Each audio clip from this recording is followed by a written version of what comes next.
Hello.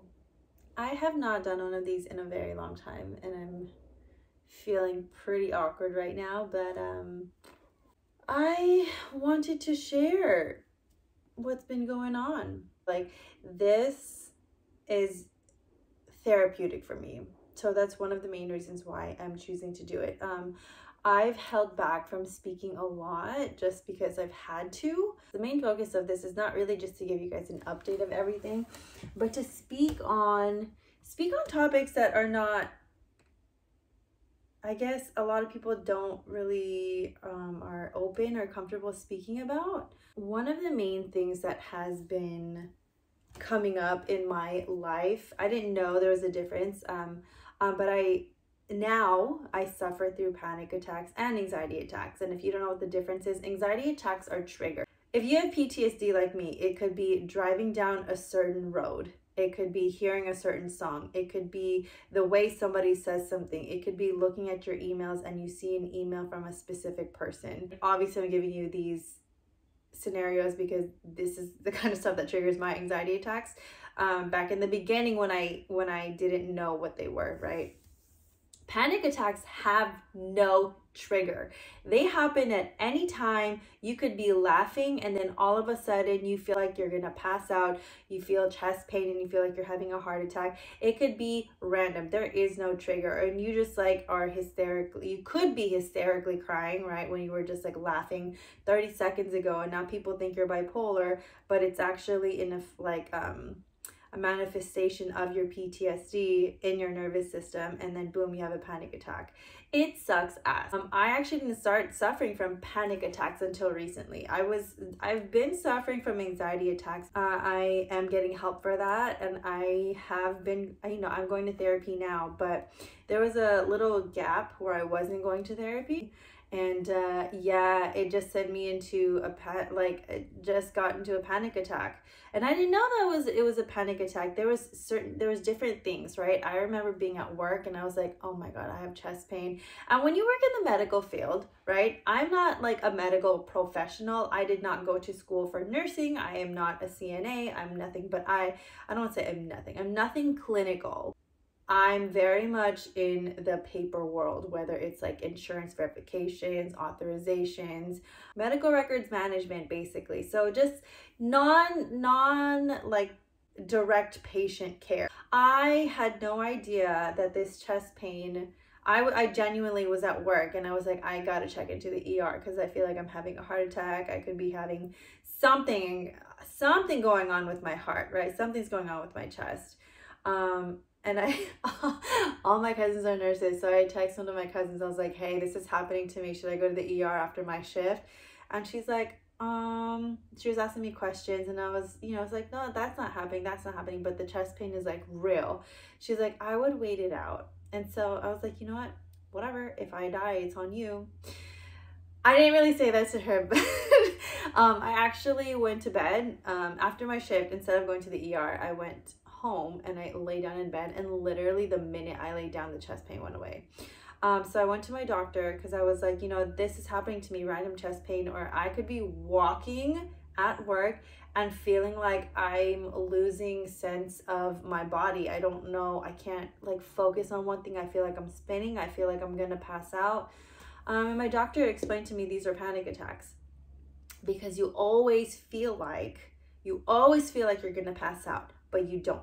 You always feel like you're having some kind of like heart attack or stroke or something, but you don't. You always feel like XYZ, but nothing ever actually happens. And this is what happens when you are dealing with an overactive nervous system, and typically from PTSD, which again, I do suffer from. So what she wanted to do, she added another medication, let's be real. I'm prescribed 3 medications.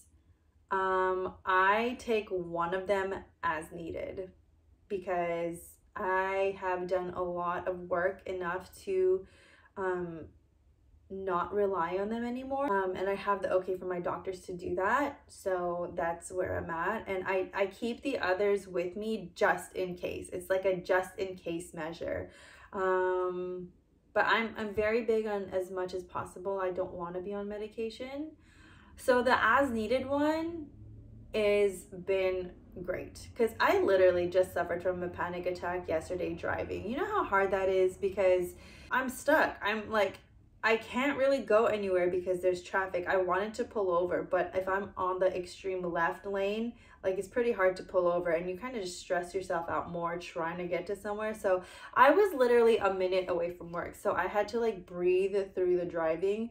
And then once I got into like the parking lot, it went away. It went away. And it sucks because I felt like I couldn't breathe. It feels like, you know, when you get like a muscle cramp and your body is kind of just stuck there, like it's just cramping, right? Like your leg is cramping and then you have to like stretch it out.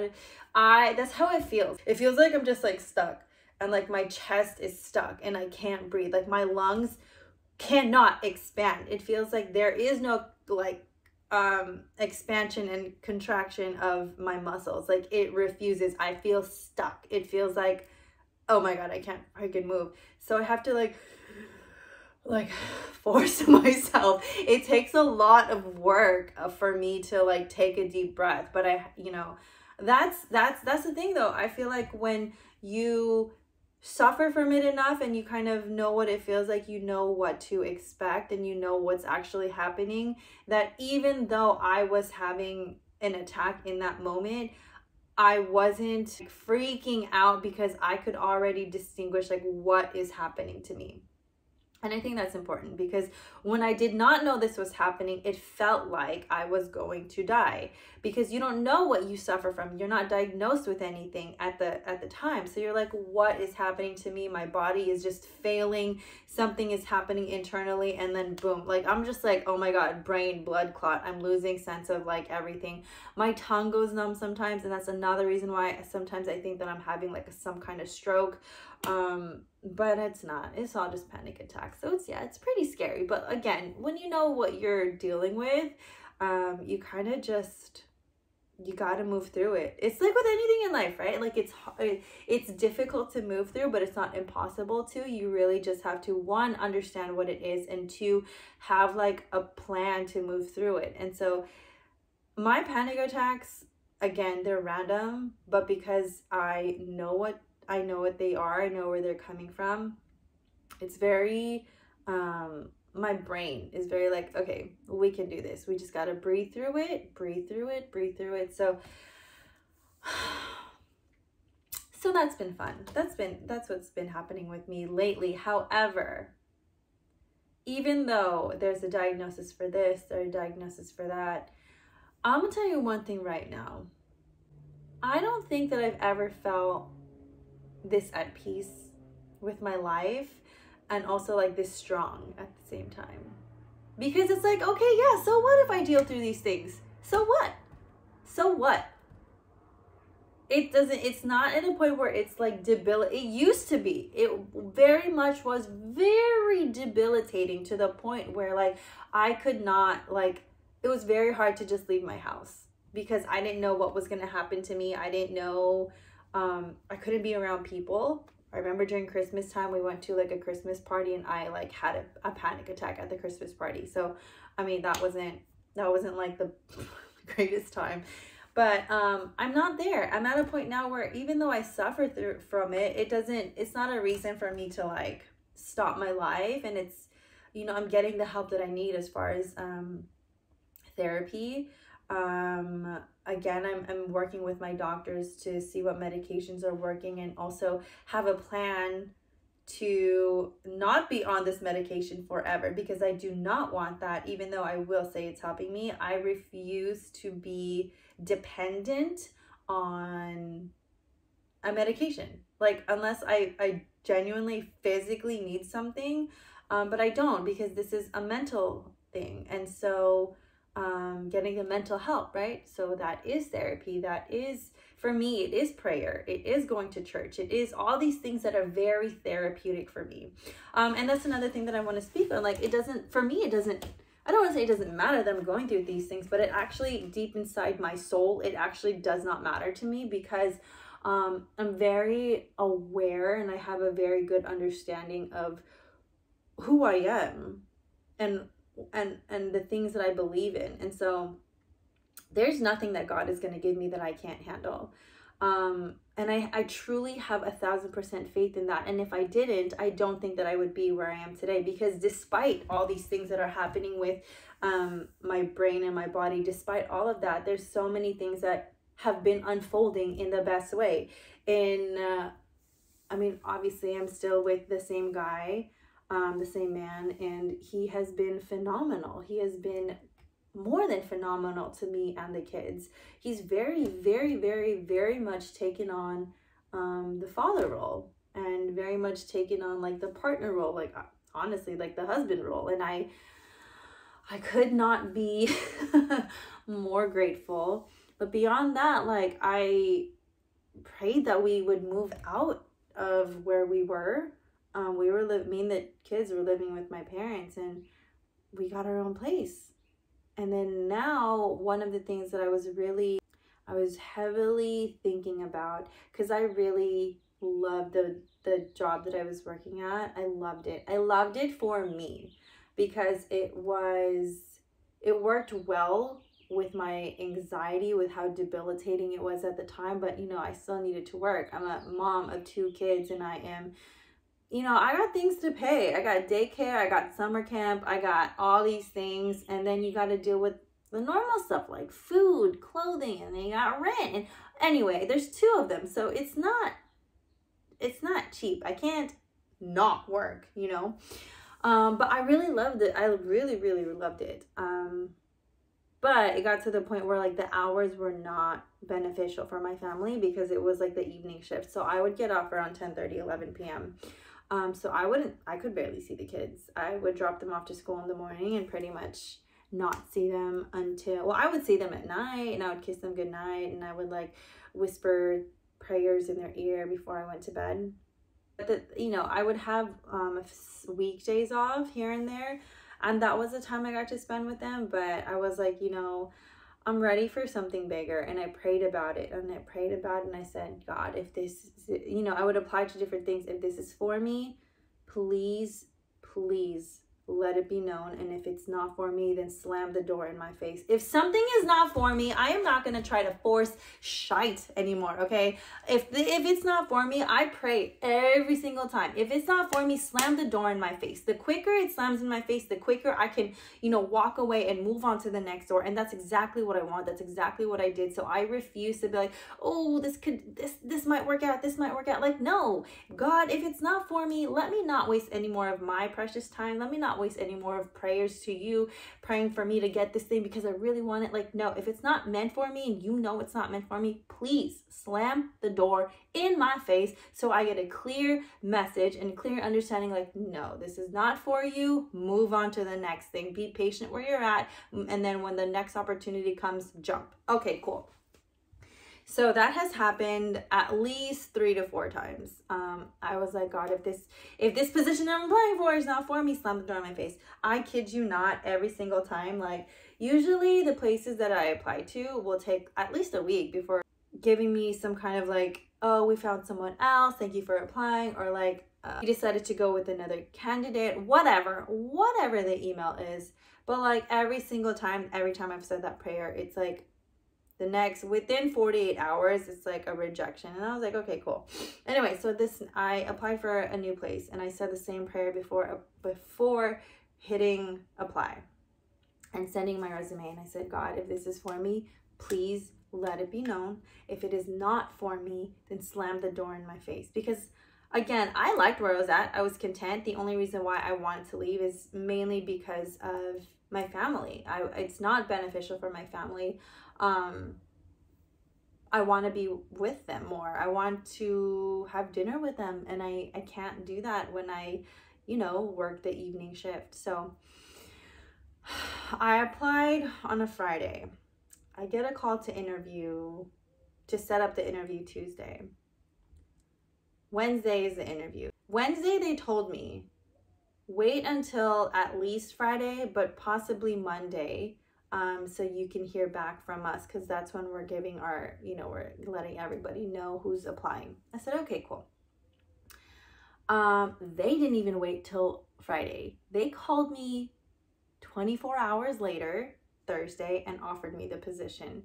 So if that is not a prayer answered, then I don't know what is. Because if it's for me, let it be known. If it's not for me, slam the door in my face. And I have never gone through a hiring process that was so fast. Never. And so I genuinely believe that this new journey I'm embarking on is 1,000% for me. And it's not because, oh, well, I did the work to apply to places. Like, yes, I did, but I've been doing that. So it's not necessarily the work. I genuinely 1,000% with every fiber of my being believe that it was prayer. This is how I go about my life now. And I mentioned before that, you know, going back to church kind of saved me, but like I can't put into words what God has done for me. Oh, I didn't think I was gonna be like crying and get vulnerable on this one, but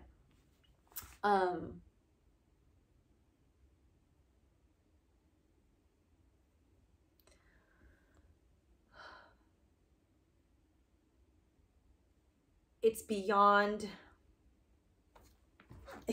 saving me at this point. Like, that's already a given, but just the fact that it feels like he just keeps blessing me. It's like the closer and closer I get in relationship with Jesus and with the Father, the more blessings that are coming, because I'm listening, because I'm leaning on him to guide me, and I'm listening to what the steps are. And so, you know, just to have this man who I believe is it for me and my family. I believe that, you know, we're it. That's it. I'm done after this. Like, this is the man that I want. And I prayed that he would be equally yoked, which he is. When he was younger, he chose to baptize himself as Christian when he was 14. I baptized myself as Christian at 20. So we're very much equally yoked. He believes in the same thing. We were going to church together, you know. And then to have my own place, do you know how much of an accomplishment this felt like in the beginning? Because when I left my previous marriage and I moved back in with my parents, there's so much like shame and almost like disgust that comes with that, because it's like you are now a single mom of two, you have two girls, and you live with your parents. And obviously I'm so grateful for my parents. They're literally like my lifeline. But there was a lot, because it's like once I moved out, I didn't plan on moving back in, and then here I come coming back in with, like, you know, at the time I saw it as like, oh my God, well, a failed marriage, and now I got 2 kids, and now they basically, my parents were co-parenting with me, you know? So it was a lot. And like to finally have our own place and to be able to give my kids their own room, their own beds, their own everything, you know, it was such an accomplishment for me. And I felt so good about being able to do that. But then now moving into another blessing of like, here is something that is meant for you, a new position, and you get to be with your children more. You get to be with your family more. You know, I just cannot put into words. Like, and I think of the time where I was just so lost. I was so freaking lost. And, you know, I think that when you are in survival mode, I don't know if it's like you don't let yourself realize how lost you are, or you're too busy trying to just get through the day and like figure out the next step, that you genuinely cannot see how deep underground you are. And maybe that's a good thing. Maybe that's a coping mechanism, because if I had known how low I was at the time, I don't know if I would believe I could be where I am today. Honestly, But I think of how lost I was, and like how I actually stopped going to church when I started my relationship with the kid's dad. I was going to church by myself for a long time, and I stopped going when I met him. And then, I mean, that's where my life got lost. Like, my 20s are a blur, and that's so unfortunate because, like, I tell my friends who are in their 20s now, like, this is the time, bro. Like, this is the time you need to go travel. This is not the time to be, like, financially struggling. Go see the world.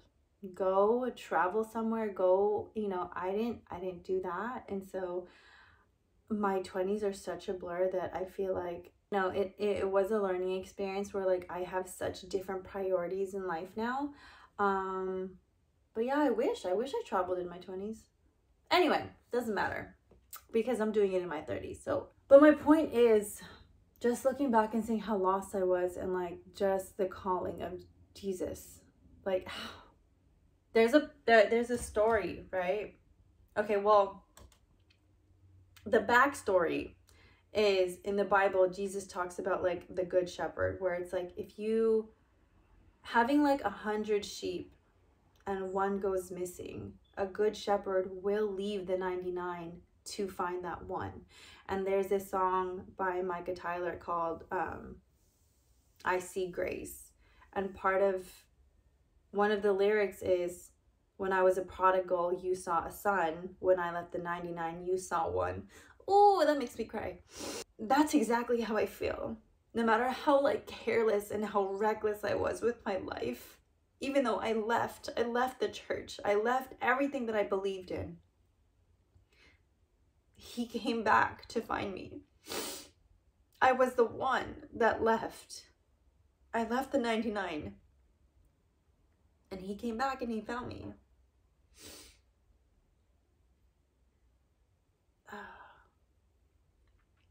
Like, there's just not a soul on this earth that could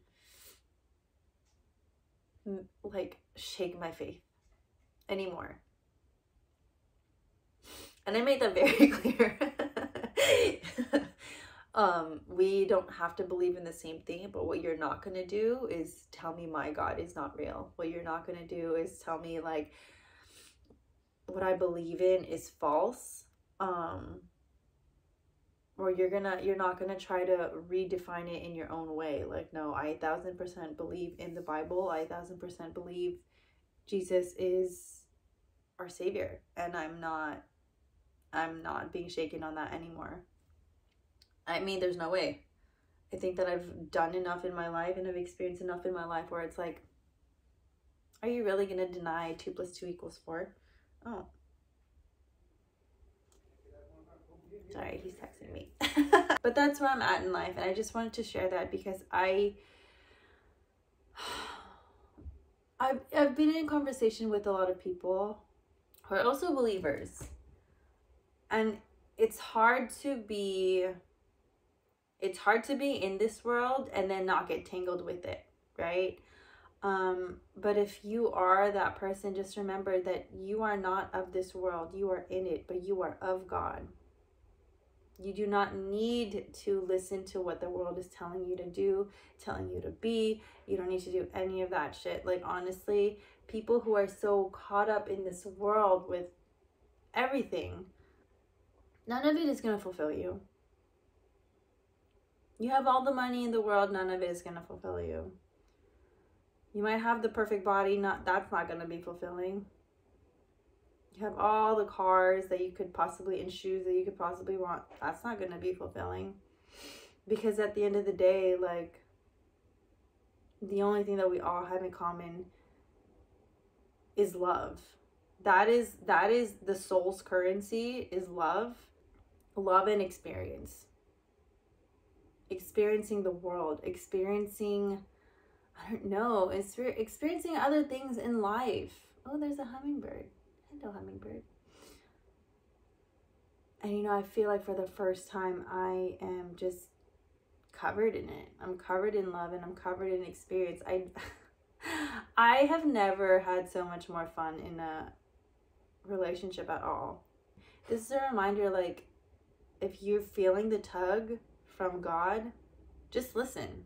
No one's saying that you have to go to church every Sunday, you have to do this, you have to read your Bible every day. I don't read my Bible every day. No one's saying you have to do that, but just, I don't know, you feel the tug, say a prayer. Hey God, I think I feel you calling me. Is there anything I need to know? Is there anything that you need to tell me? Sometimes it could just be like, you might feel, because I don't believe in that. I don't hear anything auditory. I always get a message through feeling. It's just like, hey, I miss you. Please come back to me. That was my message, actually. It's like, hey, I miss you. Come back. And when I tell you, like, it broke me in a beautiful way to come back to church for the first time. It was the most beautiful thing. And I just feel like I am always like breaking open in church with like the praise and all this stuff. And I just, man, I'm telling you, even my kids know all of these songs, because even on the radio, all we listen to is Air One Worship. That is a radio station where they just play all the latest worship music. And they love it. So I love it. I've also replaced, I don't want to say replace, I did replace their YouTube with what's called Yippee TV. It's mainly just like Christian songs and stuff. But you know, my kids are smart, so they toggle back and forth with YouTube and Yippee TV, and that's okay with me. Anyway, I'm getting sidetracked again. So I want to end this video just on that note, like, no matter what you're going through, God is available. Okay? I'm literally diagnosed with PTSD, anxiety, and panic disorders. That doesn't mean my life's gonna stop. Guess what? I still got this house. I still got a promotion, like a new position at work. I'm still able to provide for my kids. I'm still able to plan trips for us. I'm still able to take them shopping when they want. I'm still able to provide everything. These things that are meant to break you cannot, because nothing, there is no chain Jesus cannot break. Zero. But you can't expect somebody to break something for you and you don't have a relationship with them. If you had a teenager who like never wanted to talk to you, but they only talk to you when they need you for a ride. Mom, can you take me here? Mom, can you take me there? Mom, can you take me here? Hey, my friends are gonna go to like San Diego. Can you drive us out there? But other than that, they don't talk to you. Do you know what I mean? Do you see, like, as a parent, you probably would do it, but it would break your heart, because it's like, well, why don't you want to have a relationship with me? I'm trying to do these things to make you happy, but you still don't want a relationship with me. Like, that would break my heart. And I feel like that's what a lot of us, including myself, I used to be like that. I feel like that's what our relationship is with Jesus and God. It's like, we come to him when we want something or when we feel broken and all this, but like on the daily, do we actually try to keep a relationship? Because what if it was your parent? What if your parent was just like, I just want you to have a relationship with me?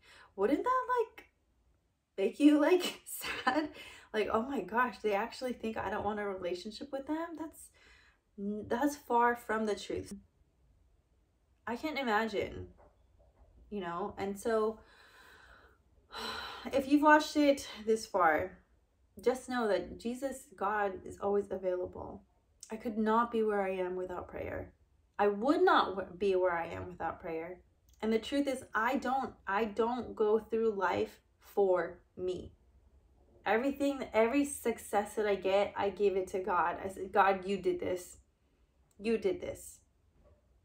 You allowed this for me. You let this, you know, I'm listening, so I hear the steps to take. And if it's bestowed upon me, and especially, you know, the prayer that I say, I'm like, if it's for me, let it be known. And so things happen very fast things happen very fast in general. Getting this house was extremely fast. Getting this new job was extremely fast. Like, things happen fast in prayer. And if it's not for me, I stay still until God says move. Not perfect, but that's just what I've been learning in recent times. If you're not willing to listen, if you're still caught up in glorifying yourself, like, yeah, I did this, yeah, I got this, but like, God help me, you know, they can't really go hand in hand, because what you're doing is you want to listen to yourself. And when we listen to ourselves, we can't hear what God hasn't, we can't experience what God has in store for us, because we're like children. Kids think that they freaking know everything. They know everything, right? So how can I help you if you know everything, child? You know? And so God is the same way. If you think you know, like, I can't make you do something, but if you're going to listen to your way, then you're not listening to my way, and then you get hurt. See? We're just like kids. I will never, ever, ever not need God. I will never, ever stop praising Jesus. I will always, always keep that close to my heart. There's not a soul on this earth that can tell me to do otherwise. It's not happening. But despite your chains, despite whatever, maybe you're going through some kind of addiction, there is absolutely nothing stronger than God. Nothing. Not a thing on this earth that God cannot get you through. Not a chain that Jesus cannot break. But it's about trusting it, and it's about taking the steps to, you know, taking the steps to let him break it. Anyway, I just wanted to end on that note, because we're all going through something, but I wanted to be an example of, just because you're going through something, God can still work miracles in your life if you let him. But I guess that's all I wanted to say today. Thanks for listening if you're still here. I love you guys, and I don't know if I'm gonna keep doing more stuff like this. Talking like this is really therapeutic for me.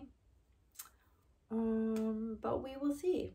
We will see. I love you guys. I hope you guys have an amazing day, month, year, decade, whatever. I love you. And I tell my kids all the time, Jesus loves you.